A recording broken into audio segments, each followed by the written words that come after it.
BNP সরকার তত্ত্বাবধায়ক মানে, কিন্তু তত্ত্বাবধায়কের পুরনো ফর্মুলা মানে নতুন ফর্মুলাটা তারা মানতে চায় না।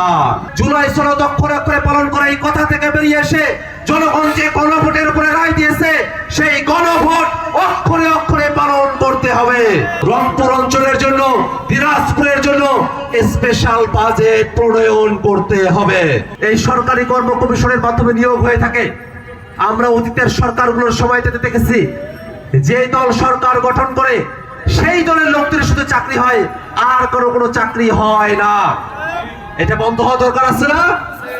এই কারণে আমরা ঐক্যমত্য কমিশনে একমত হলাম যে পিএসসি গঠন করা হবে। এটা শুধু সরকার দলের কথাই হবে না, একটা নিরপেক্ষ ভোট থাকবে, সরকার দলের লোকও থাকবে, বিরোধী দলের লোকও থাকবে, সবাই মিলে একটা নিরপেক্ষ মানুষকে এই পাবলিক সার্ভিস কমিশনের প্রধান করবে। তাহলেই এই বাংলাদেশে দলীয় নিয়োগ আর চলবে না, বাংলাদেশের নিরপেক্ষ মেধার ভিত্তিতে একটা নিয়োগ হবে। আমরা এরকম একটা বাংলাদেশ চাই না? সেরকম একটা বাংলাদেশের জন্যই কিন্তু আমরা অগ্রসর হচ্ছি। এই বাংলাদেশে তত্ত্বাবধায়ক সরকার নিয়ে নানা ধরনের অস্থিরতা তৈরি হয়েছিল। যখন তত্ত্বাবধায়ক সরকার আসলো, এই তত্ত্বাবধায়ক সরকার হাসিনা এসে বাদ করে দিল। তত্ত্বাবধায়ক সরকার বাদ করে দেওয়ার মধ্য দিয়ে বাংলাদেশের 17 বছরের একটা ফেসিবাদ চাপায়া দিল। আমরা দেখলাম এই তত্ত্বাবধায়ক সরকার আমাদের জন্য প্রযোজ্য একটা বিষয়, কিন্তু বর্তমানে যে ফর্মুলায় তত্ত্বাবধায়ক সরকার আছে এই ফর্মুলার কারণেই মূলত অসুবিধা। কারণ তত্ত্বাবধায়ক সরকার হবে সাবেক বিচারপতিদের থেকেই তত্ত্বাবধায়ক সরকার করার যে ফর্মুলা, তার মধ্য দিয়ে বিচার বিভাগকে দলীয়করণ করার দিকে নিয়ে যাওয়া হয়।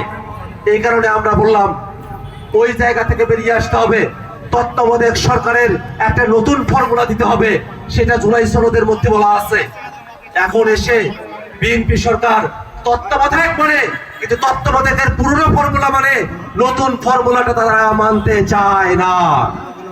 আমরা সরকারের কাছে আহ্বান জানাই, বাংলাদেশের মানুষেরা ভোট দিয়েছে, তাদের ভোটের প্রতি শ্রদ্ধা রেখে জুলাই সনদ আপনারা বলছেন অক্ষরে অক্ষরে পালন করা।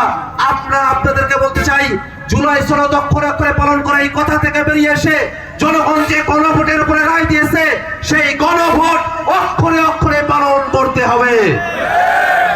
ভাইরা আমার, আমরা রংপুর অঞ্চলের মানুষেরা বরাবরই অবহেলিত।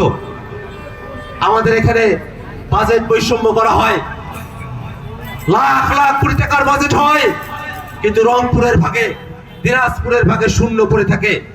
এই কারণে আমরা আগাতে পারছি না।